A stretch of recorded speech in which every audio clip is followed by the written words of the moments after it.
Nos da mucho gusto en esta mañana, a través del internet y las redes sociales, llevar a millones de personas ya ahorita en vivo, que están comunicándose y sintonizando esta conferencia a través del internet y de los medios de comunicación masivos, el libro de Daniel. Y nos encontramos en el capítulo 9. Todos ustedes que les interesa el estudio profundo de la profecía, las conferencias anteriores desde el capítulo 1, las tenemos grabadas, las pueden ustedes conseguir a la salida, para que tengas toda la colección de todo el libro de Daniel, capítulo por capítulo.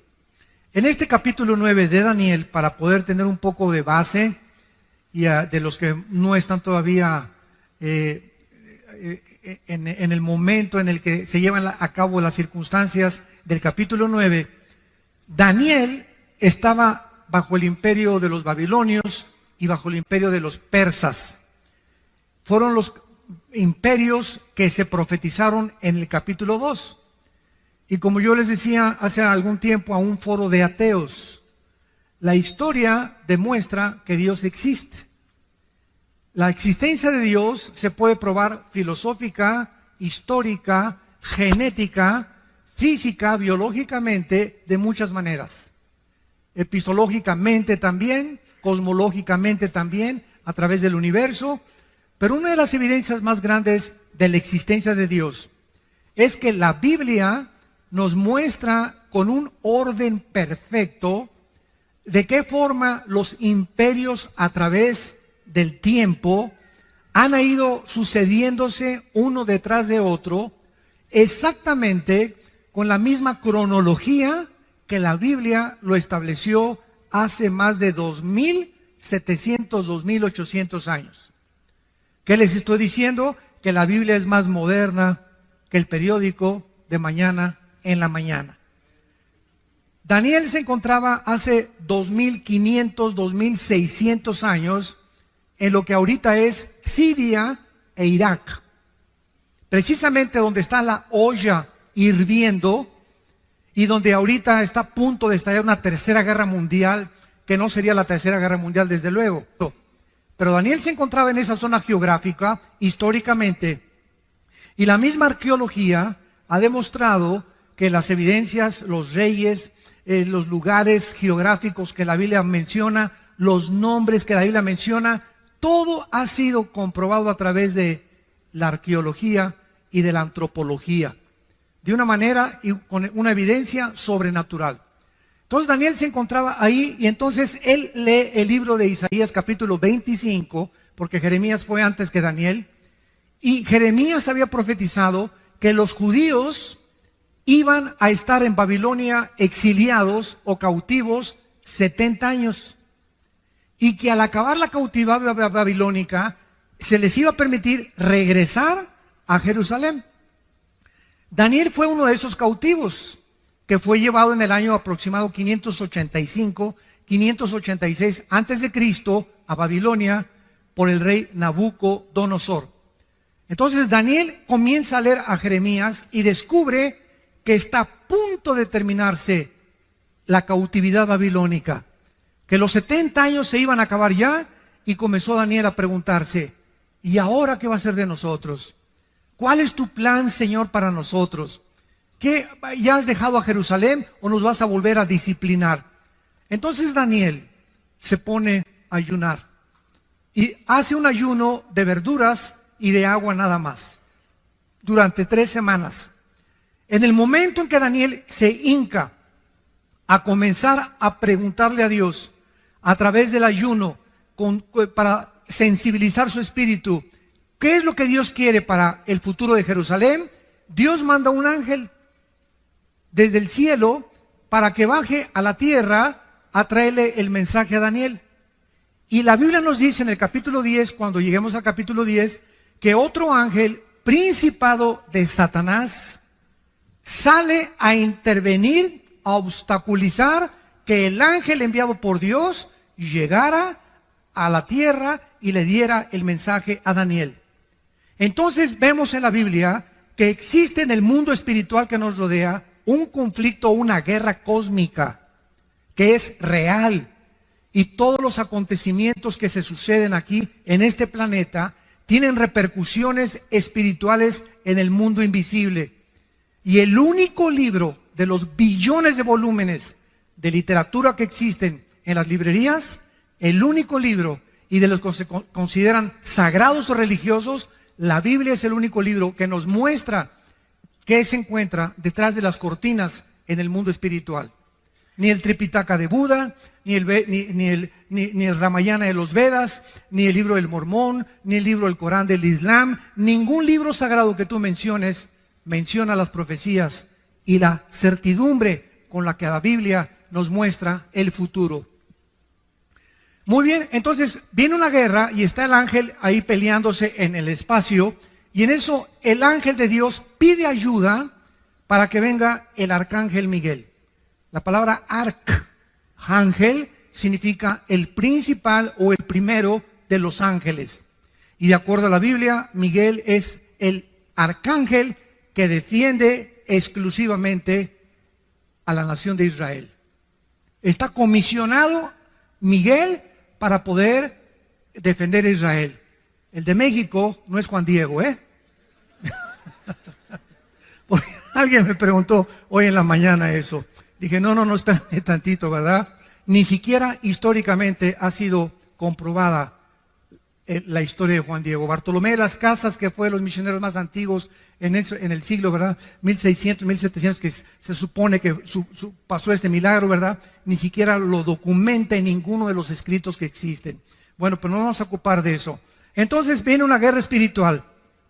Y vemos nosotros que cuando los cristianos oramos, en el momento en que cierras tus ojitos, así como la ves, puede estar en VIPs, puede estar ahorita, ir manejando, o en el momento que tú mandas un telegrama a Dios, o haces contacto con Dios cuando dices, Jesús, o Padre Santo que estás en el cielo, te pido que mi hijo que ahorita se acaba de ir, te pido ahorita que voy a llegar, dame sabiduría, te pido por esto, te pido por aquello, llévame con lo que tú quieras orar. En el momento en que tú te pones a orar, se desata una guerra. Se desata una guerra. Si había demonios que iban a tratar de detener en la carretera a tu hijo, en el momento en que tú despides a tu hijo y lo bendices, y le dices, en el nombre de Jesús te bendigo, y te pido, Señor, que lo guardes, inmediatamente responden los ángeles de Dios para frustrar e impedir y abortar tal vez un crimen, un asesinato o un accidente.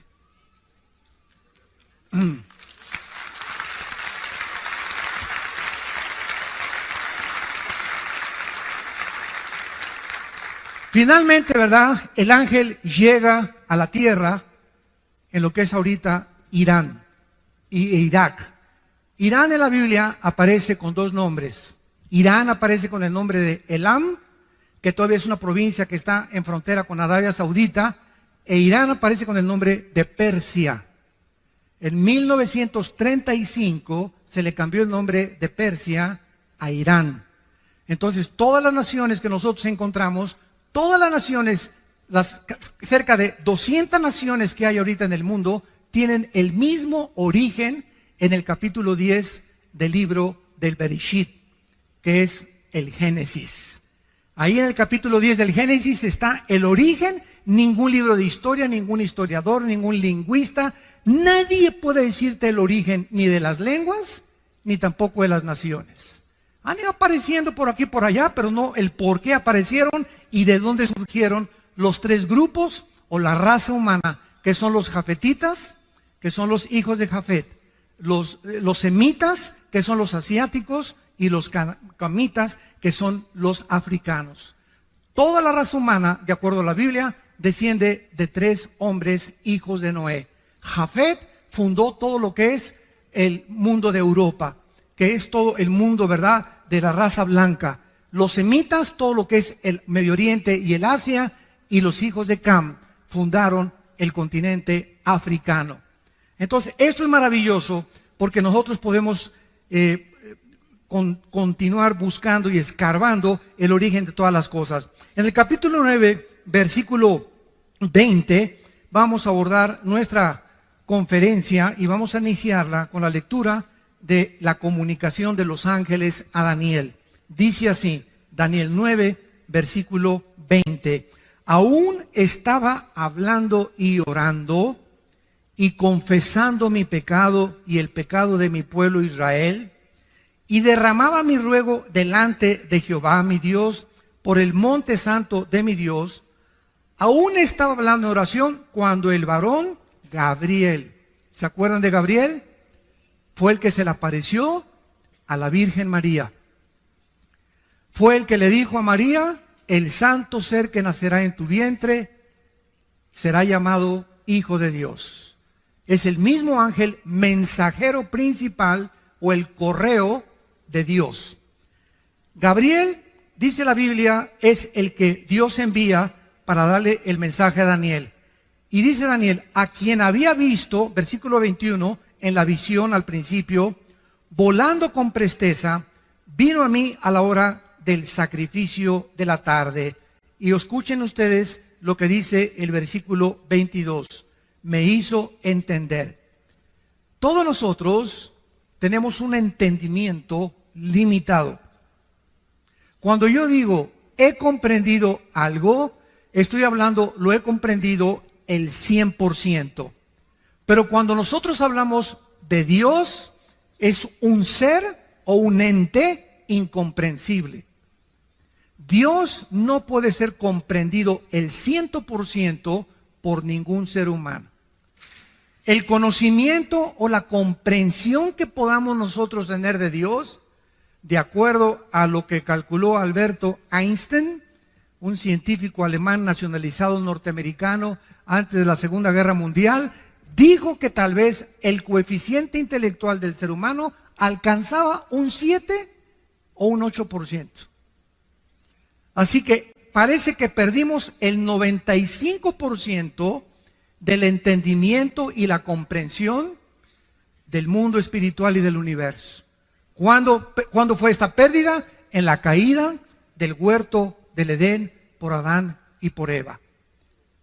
Cuando Adán y Eva se rebelaron contra Dios, el ser humano murió, se separó espiritualmente de Dios y su ADN, ácido de la información genética que traemos en cada una de nuestras células, se descompuso, se deterioró, se corrompió.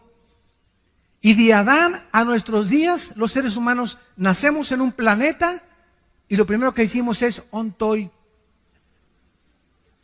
¿Qué estoy haciendo aquí? ¿De dónde vengo? ¿Quién hizo el universo? ¿Hacia dónde voy? Y entonces estas preguntas, como demandan interrogantes, demandan respuestas, el ser humano inventó dos líneas de pensamiento. Una, las religiones. Todas las religiones, sin ninguna excepción, tienen dos factores comunes denominadores. Todas las religiones, sin ninguna excepción, buscan a algo o a alguien, las estrellas, las pirámides de Teotihuacán, la fuerza, el dios Sol, Neptuno, como tú quieras, buscan algo para poder congeniarse con esa fuerza invisible sobrenatural a través de las buenas obras. Todas las religiones enseñan, llámese mormonismo, catolicismo romano, judaísmo, todas enseñan que tienes que hacer algo bueno para ganarte al cielo. Y además, todas las religiones invocan o apelan a los sacrificios. Y vemos a la gente pues cargando cruces, yéndose a rodillas a la villa, golpeándose la espada con pales, etcétera, etcétera. Sería el colmo, ¿verdad?, que los cristianos digan, es que voy a ayunar para que Dios sane a mi hija. O voy a ayunar para que pueda Dios darle la escuela a mis hijos. Dios no... Si el arcángel le dice, oye, señor, ya tiene una semana sin comer, Juanita, ¿le sanas a su hija? Oye, qué Dios tan misericordioso, ¿no? Que está esperando, ya me viste, señor, ahora sí me tengo una semana sin comer y sin beber agua, señor, ahora sí me sanas a mi hija. Así es, quería que te sacrificaras y ya que te viera como la lengüita, como los perritos ladrando, entonces voy a sanar a tu hija. Nunca ayunemos para echarle manita de puerco a Dios. Nunca, el ayuno no es para eso. El ayuno es para buscar su voluntad en la Biblia. Y si no tienes tiempo de la Biblia, no ayunes. Porque si tratas de ayunar y te vas al trabajo o tienes diabetes, olvídate, ¿verdad? Vas a acabar en el psiquiátrico o en la otra vida. Entonces tenemos que entender claramente, ¿verdad?, la razón por la cual Dios nos dice eso. Y esta es la razón por la cual dice el versículo 22, que Dios tuvo que mandar, esto es antes de Cristo. El Espíritu Santo en el Antiguo Testamento no había bajado. Los ángeles bajaban al mundo y le daban a los seres humanos, como en el capítulo 18 de Génesis, que baja Cristo con 2 ángeles, a hablarle a Abraham y a decirle lo que iba a hacer con Sodoma. Personalmente, verbalmente hablaban los ángeles. Y entonces el ángel le da entendimiento, tiene la facultad a los ángeles de hacer entender las cosas antes de que Cristo viniera. Jesús dijo, cuando Él venga, Él los guiará a toda la verdad. Entonces, ahora tenemos el Espíritu Santo y el Espíritu Santo usa la Biblia. Entonces, el ángel es enviado para darle entendimiento de los futuros planes a Daniel y para que entendiera cuál es el futuro del mundo de Israel. Y dice el versículo 22, y habló conmigo diciéndome, Daniel, ahora he salido, fíjate, para darte sabiduría y entendimiento, o sea, algo que Daniel no tenía, y algo que nosotros por naturaleza no tenemos. Todos los seres humanos nacimos alejados de Dios. Romanos 3:23, por cuanto todos pecamos y todos fuimos alejados de la gloria de Dios. Nacemos con entendimiento para las matemáticas, para la física, para la biología, pero nacimos con un entendimiento cero absolutamente de las cosas espirituales. Y como somos seres espirituales, buscamos a través de ¿qué cosa? De la brujería, cartas tarot, bola de cristal, invocación a los muertos, reuniones de mediums, invocar al espíritu de Cuauhtémoc, al espíritu de Achencha que venga, buscar a través de las manifestaciones místicas del budismo zen, de la meditación trascendental, comunicarnos con algo, con alguien, por la espiritualidad, porque somos seres espirituales. Tú nunca vas a ver un conejo así en el campo, y menos a Chita. Somos seres espirituales porque fuimos creados a la imagen y semejanza de Dios. Ahora, si queremos comenzar a entender las cosas espirituales, Jesús dijo en Mateo 11, 25 al 28, Padre, te alabo, porque estas cosas, las cosas invisibles que nadie conoce, las escondiste de los sabios y de los entendidos y se las revelaste a los niños. Vengan a mí todos los que están trabajados y cargados, y los haré descansar. Y Jesús dice algo asombroso en este pasaje. Nadie conoce a Dios sino yo, y aquel a quien yo se lo quiera revelar. ¿Qué dice la Biblia? Que no importa cómo busques a Dios, a través de la marihuana, a través de los hongos alucinantes, a través del peyote, a través de la meditación trascendental, a través del budismo, todos son caminos que parecen derechos, pero ninguno te lleva a Dios. Si alguien quiere conocer las cosas espirituales y al Dios vivo, único y verdadero, es a través de Jesucristo. Nada más.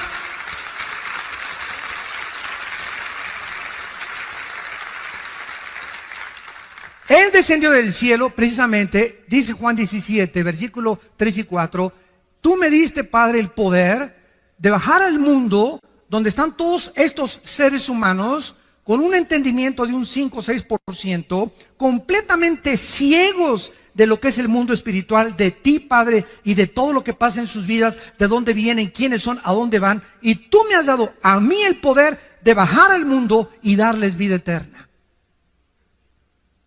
Y esta es la vida eterna, que te conozcan a ti, al único y vivo verdadero Dios, y a Jesucristo a quien has enviado. ¿Pueden ustedes comenzar ya a entender algo? Sin Jesucristo no podemos nosotros conocer nada de Dios. Ahora, cuando Jesucristo les dijo a los discípulos, me voy, ahí nos vemos. Imagínense los discípulos, oye, espérame tantito, ¿cómo que te vas? Y tú nos has traído las palabras de vida eterna. Ahora sabemos que tú vienes de Dios y que regresas a Dios.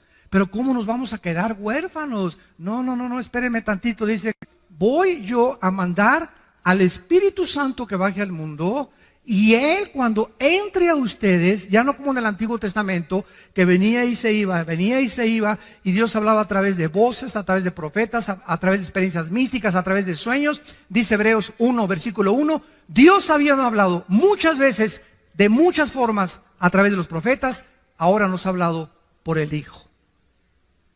Cristo es la última palabra que Dios nos ha dado. Y el que no escucha al Hijo no tiene la vida. Estás escuchando voces extrañas. Si no es la voz del Hijo, estás escuchando la voz del enemigo. Y ahora el Espíritu, cuando recibes a Cristo, entonces por eso reciban a Cristo, por favor. Ese es el mensaje, es la carta que le entregamos al mundo. Abre tu corazón a Cristo, porque cuando le abres tu corazón a Cristo y crees que en la cruz Él paga por tus pecados, Él entra a tu vida en la persona del Espíritu Santo. Y el Espíritu Santo te comienza a destapar la calabaza que tenemos aquí. Y entonces, como cuando llegas a una clase de japonés, puros signos y no entiendes nada.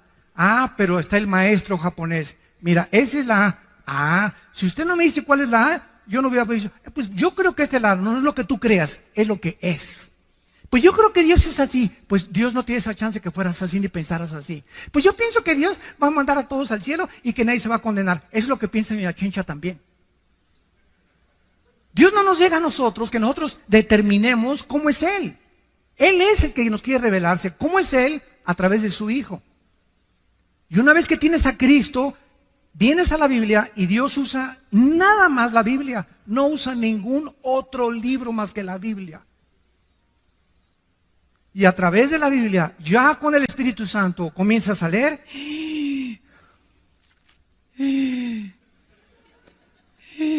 Ah, caray, híjole, qué tremendo. Y comienza sin que te des cuenta a entrar algo, porque ese espíritu, la palabra de la vida, a tu vida, comienza a lavarte, como dijo una persona, a usted le lavaron el cerebro y le dije, y bien que lo necesitaba. Pero un buen lavado que necesitamos. ¿Qué filosofías? ¿Qué Nietzsche? ¿Qué Marx? ¿Qué Freud? ¿Qué Darwin? ¿Qué puros hombres? Ninguno de ellos fue Dios. Ninguno de ellos murió en una cruz para pagar por nosotros. Es Cristo el único que Dios escogió para darnos a conocer al Padre. Entonces, esta es la razón por la cual necesitamos para entender. Este es el problema del ateísmo. Por ejemplo, el ateísmo es un problema de seres humanos con mente de caracol, con mente de ostión, ¿verdad? Con un 5 o 6%, que porque no quieren entender a Dios. ¿Y por qué? Siempre el argumento de los ateos. Si Dios es Dios, ¿por qué permitió a Satanás? ¿Y por qué permite el mal? Por eso el 95% de los ateos son hombres amargados. El 95% de los ateos son personas amargadas contra alguien que no existe. Qué ridículo, ¿no? Persiguen toda su vida y atacan toda su vida a alguien que no existe. Esto es increíble, ¿verdad? Es contradictorio de una forma intelectual y filosófica, pero es el problema del ateísmo. Oye, espérame, señor ateo, ¿tú reconoces que tu mente es limitada? Y, bueno, si tú reconoces que tu mente es limitada, ¿puede un niño de 3 años de edad entender la ecuación de Alberto Einstein, E igual a mc al cuadrado? ¿Qué es la teoría de la relatividad? No, pues tú eres igual que ese chamaco, cabeza y calabaza. ¿Quieres con tu mente limitada entender los pensamientos, suponiendo y asumiendo ya que existe Dios? Tiene que ser infinitamente superior a lo que nosotros nos podemos imaginar. Y si Él no baja y Él no nos revela y nos dice cómo es inútil tratar en nuestra limitación de comprenderlo. Es imposible. Y se dan cuenta por qué el ateísmo es una filosofía insostenible dentro de la misma lógica y la misma filosofía. Es ridículo. Es una soberbia impresionante. Es que si yo fuera Dios, bueno, pues no eres Dios. Cabeza de langosta. Le dice en esta oración, versículo 23, al principio de tus ruegos, le dice el ángel, fue dada la orden, Daniel. Y yo he venido para enseñártela, porque tú eres muy amado. Porque tú eres muy amado. Romanos 8, 28 y 29, ¿se acuerdan? todas las cosas contribuyen a nuestro bien, a los, no a todos, a los que aman a Dios. Si tú amas a Dios con todo tu corazón y con todas tus fuerzas, no hay nada que ahorita estés pasando, no hay nada. El problema que tú me digas que tienes ahorita, que no esté Dios trabajando a tu favor. Aunque ahorita parezca que las circunstancias están en tu contra, hay un mundo invisible espiritual en actividad de poder de Dios que está obrando, que esto que parece que está en tu contra, lo va a convertir Dios para tu bien. Sigue confiando en Él. Guarda silencio en Jehová y Él te concederá las peticiones de tu corazón. Tenemos que, y esto es lo que es la fe, ¿verdad? Entender que Dios está de nuestro lado. Si Dios con nosotros, ¿quién contra nosotros? Tarde o temprano José fue vendido por sus hermanos. Imagínense a José. Imagínate que tus hermanos te saquen a patadas de tu casa y que te venden, que te lleven allá a Tepito, que te lleven allá a Ciudad Neza. Ay, llévense póngalo a repartir droga, póngalo a pedir limosna y que te corran de tu casa. ¿Qué emociones y sentimientos invadirían tu ser? La amargura y el rencor contra tu familia. Mi propia familia me escupió y me sacó y me corrió. Y lo vendieron a José y se lo llevaron hasta Egipto. Y ahí en Egipto entra a trabajar con el capitán, ni más ni menos, de la guardia del faraón. Y cuando el faraón, se va el jefe de ahí de Egipto, el faraón se va a un viaje, no misionero, ¿verdad? Se fue un viaje de guerras que tenían conflictos, se queda la esposa del faraón, ¿verdad? Solita, y le decían la leona del Lerma. Era una mujer insatisfecha sexualmente. Y agarra a Josecito, ¿verdad? Pepinillo, ven para acá. Le voy a para maravillosa. Para que se acueste bien con Tito. Y lo agrede, y lo agrede, y lo agrede a Daniel. Y por no meter ella y se echa a correr porque el temor de Dios, agarra su saco ella. Llega Potifar, el capitán de la guardia, y le dice, entonces, este hombre, ¿verdad?, me quiso violar, y lo meten a la cárcel, todavía que lo venden sus hermanos, todavía que se va como esclavo, todavía que lo meten a la cárcel, sale de la cárcel, pasan muchos años, viene el hambre en Egipto, él comienza a guardar la comida para sus hermanos, y cuando sus hermanos lean el capítulo 50 del libro del Génesis, que es donde acaba, llegan los hermanos a Egipto, y José los ve, él ya era gobernador de Egipto, porque lo hace el faraón, el gobernador de Egipto. Al ver a sus hermanos se ponen a llorar. ¿Cómo es posible? Te vendimos y todo. ¿Y saben qué contesta José? Ustedes buscaron un mal contra mí, pero Dios lo convirtió para el bien. Por eso los perdono.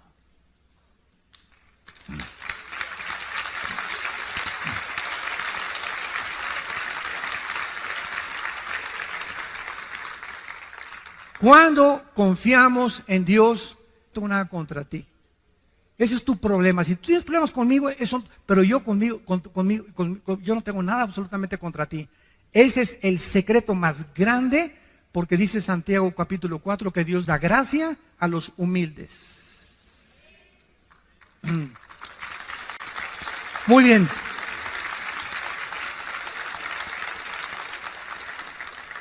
Y entonces el ángel le revela lo que se conoce en la Biblia como, yo le llamo el fundamento, yo le llamo a esta profecía de Daniel el fundamento de la escatología.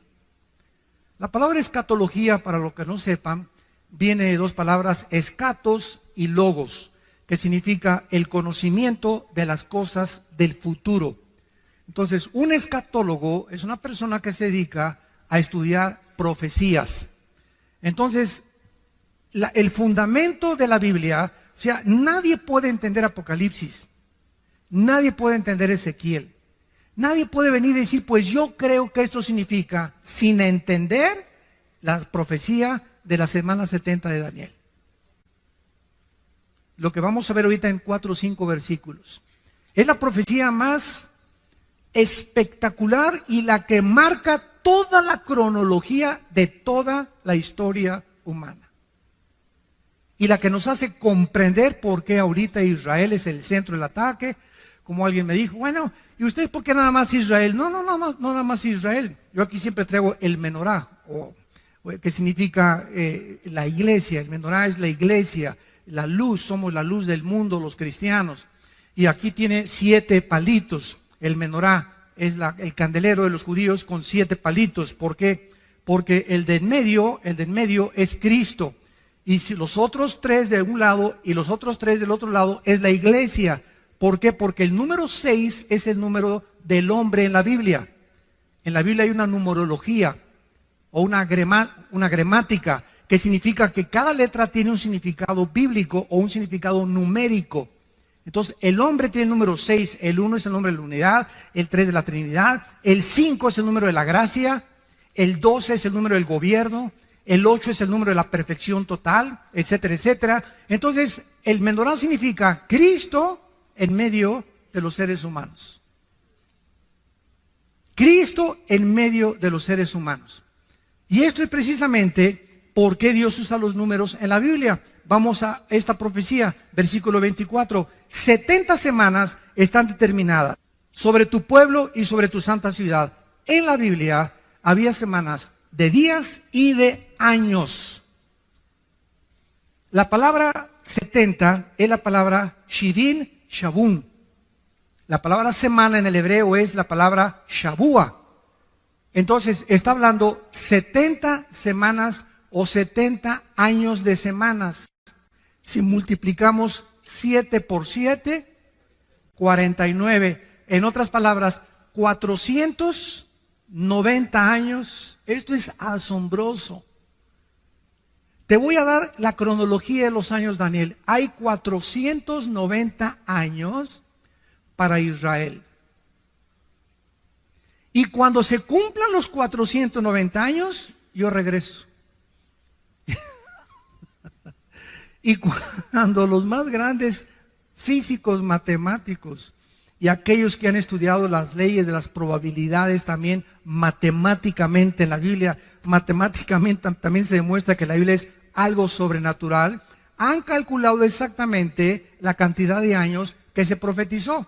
Se lo voy a dar resumidamente para después abordarlo poco a poco. Ya se cumplieron 483 años. Vamos rápidamente a ver, nos vamos a brincar el 24 para darles un resumen. Sabe y entiende que desde la salida de la orden, y dice cuándo comenzar a contar, desde que salga la orden para restaurar y edificar a Jerusalén hasta cuando venga Cristo, desde que se dé la orden para edificar Jerusalén hasta el Mesías príncipe, habrá 7 semanas y 62 semanas, y se volverá a edificar la plaza y el muro en tiempos angustiosos. Y después de las 62 semanas se quitará la vida al Mesías. ¿Quién podría si no es Dios? Hace 2500, 2600 años dejarnos un documento como el que tenemos en nuestras manos y poder profetizar con tanta exactitud para que podamos comprender claramente que solo Él puede poner el orden y los tiempos. Escuchen ustedes, esto es absolutamente tremendo. Aproximadamente en el libro de Nehemías capítulo 2 se dio la orden para restaurar Jerusalén, en el libro de Nehemías. Y del libro de Nehemías hasta el domingo de Ramos. Apúntalo. Que fue en febrero del año 445 antes de Cristo. Cuando se dio la orden de restaurar Jerusalén. Y cuando Cristo llega a Lucas 22, al domingo de Ramos, y en un burrito cabalgando, y todos creían que ya viene el Mesías, y de acuerdo a las profecías del reino, el Mesías va a establecer su reino, y vamos contra el Imperio Romano, y se acabó ya el yugo del Imperio Romano. Llega Jesucristo en un burrito, no en un caballo blanco como esperaban todos los conquistadores en el tiempo antiguo. Al entrar y declarar la victoria, entraban en caballos blancos. Eso lo hará Cristo hasta el capítulo 19 de Apocalipsis, cuando venga ya venciendo a todas las naciones con nosotros. Llega en un burrito Jesucristo y se para sobre Jerusalén. Y ahí enfrente, en Jerusalén, dice unas palabras tremendas en el capítulo 23 de Mateo, versículo 37. Se los voy a leer rápidamente. Jerusalén, Jerusalén, que matas a los profetas y apedreas a los que te son enviados. ¿Cuántas veces quise juntar a tus hijos, como la gallina junta sus polluelos debajo de sus alas, y no quisiste? He aquí vuestra casa os es dejada desierto. Pero en verdad les digo que desde ahora no me veréis hasta que digáis, Baruch Hashem, Adonai Eloheinu. Que en hebreo significa, bendito el que viene en el nombre del Señor. Baruch Hashem, Adonai Eloheinu. Y esto lo vamos a ver en la profecía, que es exactamente en ese momento cuando Cristo declara esas palabras, que Dios deja de tratar con Israel. Pero si le sumamos a 483, 7 años son los 7 años que faltan para que se cumpla la profecía de la semana 70 de Daniel. Y estos 7 años serán los 7 años de la gran tribulación. Por eso la iglesia es imposible que vaya a atravesar la tribulación, porque no nos ha puesto Dios para la ira. Si regresamos a Daniel, vemos claramente para quién es esta profecía. Versículo 24, 70 semanas, o sea, 490 años, están determinados sobre tu pueblo y sobre tu santa ciudad, no a la iglesia. Ahí está el conflicto de muchas personas o teólogos o escatólogos que tratan de interpretar que la iglesia va a pasar la tribulación o esto y el otro, simplemente porque no han entendido las 70 semanas de Daniel. Que eso es una profecía exclusivamente para Israel. Dios tiene un plan para Israel, síganme con cuidado, Dios tiene un plan para la iglesia. El plan de Dios para Israel y el para la iglesia son diferentes. Esto se llama dispensacionalismo. Cuando venga Cristo por nosotros en el arrebatamiento, en el momento que seamos sacados, tal vez un año antes, un mes antes, 3 días antes, inmediatamente un hombre en el Medio Oriente va a firmar un tratado de paz entre los árabes y los judíos. Este hombre se llama en la Biblia la bestia, el cuerno pequeño, el anticristo. Y en estos 7 años, supuestamente, él va a traer la paz. Va a venir con una bandera de paz. Apocalipsis 6, el caballo blanco, que es el caballo del primer jinete de Apocalipsis, viene con un arco sin flechas, implicando que viene con símbolos de paz engañadora. Y estos 7 años, la iglesia ya no está aquí. Ya nos fuimos. Adiós, mundo cruel, ya nunca te veré. See you later, alligator. Como dice la canción, ¿verdad? Ahí nos vemos, mundo cruel. Nosotros nos vamos, escuchen esto, y al irse nosotros, mucha gente cree que el Espíritu Santo se va con nosotros. Pero el Espíritu Santo es omnipresente por el amor de Dios. El Espíritu Santo no puede decir, aquí no está el Espíritu Santo. Es omnipresente, Él está en todo lugar, en todo momento. Claro que habitando de una forma especial en nosotros los cristianos, desde luego. Pero el Espíritu Santo, Él sigue aquí en la tribulación. Y entonces el Espíritu Santo va a trabajar de manera diferente porque es otra dispensación. Se llama la dispensación de la tribulación. Antes de Cristo trabajó el Espíritu Santo, venía y se iba, venía y se iba. Crucifican a Cristo en Pentecostés, el Espíritu Santo viene, nos bautiza con el Espíritu Santo, somos llenos del Espíritu Santo, somos regenerados, somos la morada del Espíritu Santo, sellados con Él, hasta el día que resucitemos. Efesios 1, 13 y 14. Y cuando ya resucitemos y seamos transformados y nos vayamos con Cristo, el Espíritu Santo, dice Apocalipsis 7, que va a sellar en las frentes a 144,000 judíos. Y cuando estamos hablando de que en la frente es porque será algo visible para que sea visto como las llegó a Israel y agarró a las 10 tribus de Israel y se las llevó cautivas al norte, a Siria, donde está la guerra ahorita civil. Y desde el año 700 hasta nuestros días, estamos hablando de 2700 años, los judíos se perdieron y se dispersaron y se mezclaron con todas las naciones del mundo. Y hay judíos rusos, judíos negritos, judíos blancos, judíos mexicanos, etcétera, etcétera. Así que estos 144,000 judíos, muchos creen que solamente van a salir de Israel. No es verdad. Están mezclados en miles, en cientos de naciones, decenas de naciones. Somos 200 naciones ahorita en el mundo. Entonces, es la forma como va a operar el Espíritu Santo en aquel tiempo. Regresamos a Daniel y rápidamente dice: 490 años, 70 semanas están determinadas sobre tu pueblo, sea Israel, y sobre Jerusalén. Lo que se enumera a continuación, que es lo que se conoce como las 6 profecías para la nación de Israel. Número 1, versículo 24. Dice así: para terminar la prevaricación, vamos a profundizar mucho en esto, y es importante conocer el significado de las raíces hebreas, de las palabras que se tradujeron al castellano. La palabra prevaricación en el hebreo es peshá, con P de papá y SH, así como suena, peshá. Esta palabra se usa el 90% en el Antiguo Testamento y se traduce rebelión. Cuando un hombre es peshá, es un hombre rebelde. O cuando es peshá, es algo que una rebelión que está propagando contra alguien. Entonces, Dios está diciendo, van a pasar 490 años hasta que se termine la rebelión. O sea, el pueblo judío actualmente está en rebelión contra Dios. ¿Sabían ustedes, verdad? Gracias a Dios que hay, se calcula, 150,000 judíos, estoy hablando étnicamente, que ya aceptaron a Yeshua o a Jesús como su Salvador. Y se llaman congregaciones mesiánicas.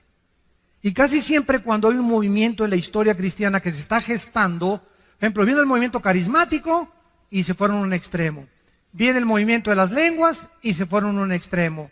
Viene el movimiento del mesianismo y se fueron a un extremo. Pero todo tarda tiempo porque somos bien imperfectos. Somos bien imperfectos. Entonces, para que cuaje la gelatina y para que se cocine el arroz, necesita meterse un tiempo, ¿verdad? El pastel se mete a que media hora en el horno y todo tarda hasta que ya sale cuajadito, ya sale cocido, y hasta que esté cocido no se puede comer. Y así pasa con los movimientos en la vida cristiana. Yo me recuerdo en los 70s, yo me convertí en el 74, yo llegaba a iglesias donde Dios sabe que estoy hablando la verdad. Y me agarraban con pinzas la lengua y me la jalaban y me decían, hablen lenguas. Y me jalaban la lengua con pinzas como de madera para que hablara en lengua. Y me daban zapes por detrás. Hable. ¿Cómo hablo así? Menos voy a hablar con esas pinzas en lengua, ¿no? Y después ya llegó al extremo completo, pero ya fue el extremo total cuando dijeron que si no hablabas en lenguas, no tenías al Espíritu Santo. Dios mío, Ave María.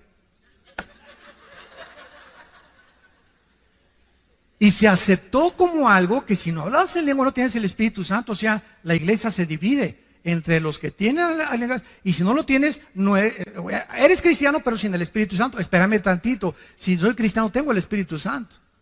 Porque la palabra cristiano es ungido pequeño. ¿Quién es un cristiano? No es el que va a la iglesia, no es el que pertenece a una religión, no es el que es bautista, presbiteriano, nazareno, o Villanueva para México, Amistad Cristiana. Es la persona que tiene al Espíritu Santo, no importa donde tú vayas.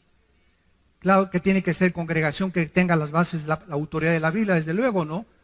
Pero lo que nos hace cristianos no es el edificio ni la denominación, ni el bautizo, sino tener al Espíritu Santo.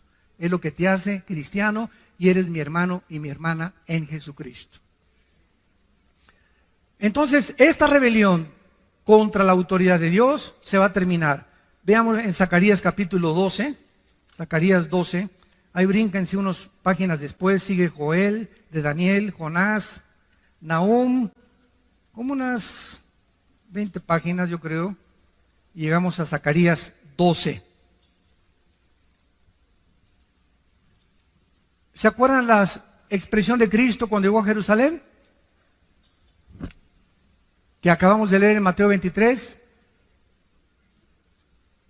Hasta que digas Baruch Hashem Adonai Elohim, no me verán hasta que digan bendito el que me ha. O sea, ustedes los judíos que me crucificaron y le gritaron a Pilato, sobre mí sea la sangre, sobre nosotros sea la sangre, cayó la maldición sobre ellos. Y hasta este momento, dice 2 Corintios capítulo 3, que el pueblo judío tiene una venda que hasta que se conviertan es quitada por Cristo. Entonces tú vas a Jerusalén, los que han ido, nos han acompañado en los viajes, mi hijo Alan acaba de regresar hace 2 semanas de Jerusalén, se llevaron como 40, 50, 60 personas. Si tú vas a Jerusalén o vas a Israel, vas a encontrar a cantidad de judíos vestidos de negro, con cairelitos aquí, con su sombrerito. Se llaman judíos ortodoxos. Nos odian. Con odio jarocho. ¿De veras? No me acuerdo, hace 4 o 5 años cuando fuimos, que estábamos en la tumba de David y entramos a orar y estábamos así, éramos como 10 hermanos agarrados de las manos dentro de la tumba de David y entró un judío con una talid, así, y comenzó a gritarnos a todos y nos comenzó a insultar, etcétera, etcétera, y todos para atrás, ¿no? Y teníamos ganas de descontarlo, ¿verdad? Pero y vamos a dar un buen testimonio, ¿verdad? Y se casó y se salió, ¿no? Pero es enervante para ellos oírnos orar a nosotros y pronunciar el nombre de Jesús. Entonces, ese es el grupo que son los fariseos del siglo XXI. Pero hay cantidad de judíos que ya aceptaron a Cristo como su Mesías. Pero esta rebelión prevalece todavía ahí en Israel. Hay una religiosidad asfixiante en Israel, asfixiante. Por ejemplo, ustedes saben que estos judíos ortodoxos, o sea, todos los que ven ustedes de negro, todos sus hijos de ellos no van a la guerra, y el gobierno los tiene que mantener. El primer ministro Benjamín Netanyahu hace algunos meses trató de quitar este decreto y hacerlos trabajar, porque no trabajan. Desde que son niños, lo único que hacen es leer la Torá o el Mishnah, que es la ley, los 5 libros de Moisés o el Pentateuco. Y es a lo que se dedican, nada más, la pura leer. Y están siempre, leen y leen y leen. Desde chiquitos crecen eso, no van a la guerra, no trabajan y el gobierno los sostiene para mantener las tradiciones judías.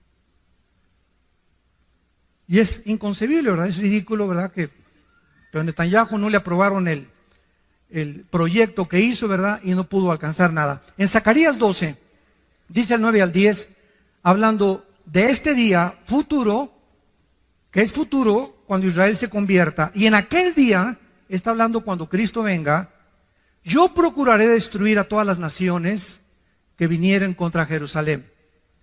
Y derramaré, escuchen, derramaré hasta ese tiempo, derramaré sobre la casa de David y sobre los moradores de Jerusalén espíritu de gracia y de oración, y mirarán a mí a quien traspasaron.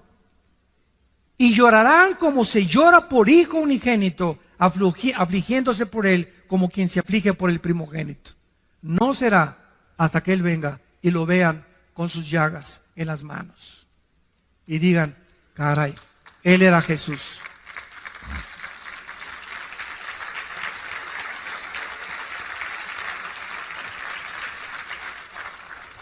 Vamos a continuar con este estudio, pero es impresionante la cronología bíblica, es impresionante el contacto que la Biblia nos da con el mundo que nos rodea, con lo que está pasando ahorita en el mundo con las naciones, y la comprensión que el Espíritu Santo nos da a los cristianos, que la gente privilegio que experimentemos, que nunca se manifieste en orgullo, nunca, nunca, nunca, porque pierdes la gracia de Dios. Que este privilegio, esta experiencia que tenemos de tener a Dios en nuestras vidas, nos humille al contrario, y saber que es por la gracia que yo cada semana mínimo le digo a Dios, Padre, ¿de dónde me sacaste? Me acuerdo de dónde me sacó Dios. Cuando yo me convertí, yo no era nadie. Estaba en el suelo, en el lodo estaba. En el lodo estaba, revolcándome en la cochinada. Ahí estaba yo. No merecía ni el perdón de Dios, de todas mis maldades que hice. De ahí nos sacó, de una cantera, de una roca, de ahí nos sacó Dios. Y comenzó a trabajar como los escultores, y con el cincel, con el martillo y el cincel, a sacar la figura de David de una escultura, de una roca, las figuras que hacen los escultores, ¿verdad? Así Dios, de una piedra que éramos nosotros, de un carbón, nos está convirtiendo en diamantes a los cristianos. Y por eso es tan importante el sufrimiento en los cristianos y las pruebas en los cristianos. Como decía Churchill, el primer ministro de Inglaterra, cuando hace calor, no te salgas de la cocina. El momento que vienen las pruebas, ya no es cristiano, parece cristiano y parece... Ay, y en la iglesia hay problemas. No estás en Disneylandia, hijo. No estamos todavía en Reino Aventura. En la casa, en la iglesia, no hay ninguna iglesia perfecta. Todos está trabajando Dios con nosotros, con todos nosotros. Tenemos que tener paciencia y aguantar, porque nos está forjando a través de este fuego y purificando nuestros corazones a través de las pruebas, para que pueda brillar la paciencia y la fe brillar con máximo esplendor, porque es lo más valioso que tenemos, la fe que Él nos ha dado en su Hijo Jesucristo. Oremos. Padre, gracias por tu palabra en esta mañana, en esta tarde también. Gracias por la esperanza bienaventurada que aguarda nuestro corazón de ver a tu Hijo en persona. Que cuando Él ascendió al cielo para despedirse de sus discípulos y comenzó a elevarse en el aire, los ángeles aparecieron y les dijeron a los apóstoles: ¿por qué miráis así al que se va? Porque exactamente como se va, regresará físicamente a establecer su reino entre ustedes. Y en aquel día secará vuestras lágrimas. Y en aquel día será como la mujer parturienta, que durante 9 meses ha sufrido. Y cuando el niño viene ya al mundo, se rompe la fuente, los dolores aumentan, pero cuando tiene esa criatura en sus brazos, todavía dice que venga el segundo o el tercero. Pero ese niño en sus brazos le hace olvidarse de todo lo que pasó, por el gozo de tener a su hijo, que finalmente está con ella, o a su hija. Y cuando tú vengas, esto le dijiste a los discípulos: así será con ustedes. En el mundo tendrán aflicción, pero confíen, yo he vencido al mundo. Y cuando yo venga, vuestras lágrimas se convertirán en gozo. Y nadie les volverá a quitar su gozo, porque ya no habrá muerte, ni enfermedades, ni sufrimientos, ni fricciones, porque todas las cosas serán hechas nuevas. En esta mañana, Dios te invita a que vengas a su Hijo Jesucristo. Lo que no has entendido, seguirás sin entendiéndolo, porque no lo tienes a Él. Pero en cuanto tú lo invites a tu vida, Él entrará a tu corazón, te quitará las vendas que cubren tu mente ahorita espirituales, y comenzarás a comprender las cosas profundas de Dios. ¿Qué tengo que hacer?, me preguntarás. Simplemente, en este instante, con tu rostro inclinado, con toda la sinceridad de tu vida, dile: perdona mis pecados, Señor. Creo que en la cruz tu Hijo pagó por ellos con la sangre que Él derramó. Creo que a los 3 días se levantó de los muertos, y te pido, Jesús, porque sé que vives, que en este instante entres a mi vida como mi Señor y mi Salvador. En tu nombre perfecto, santo y eterno te lo pido. Amén.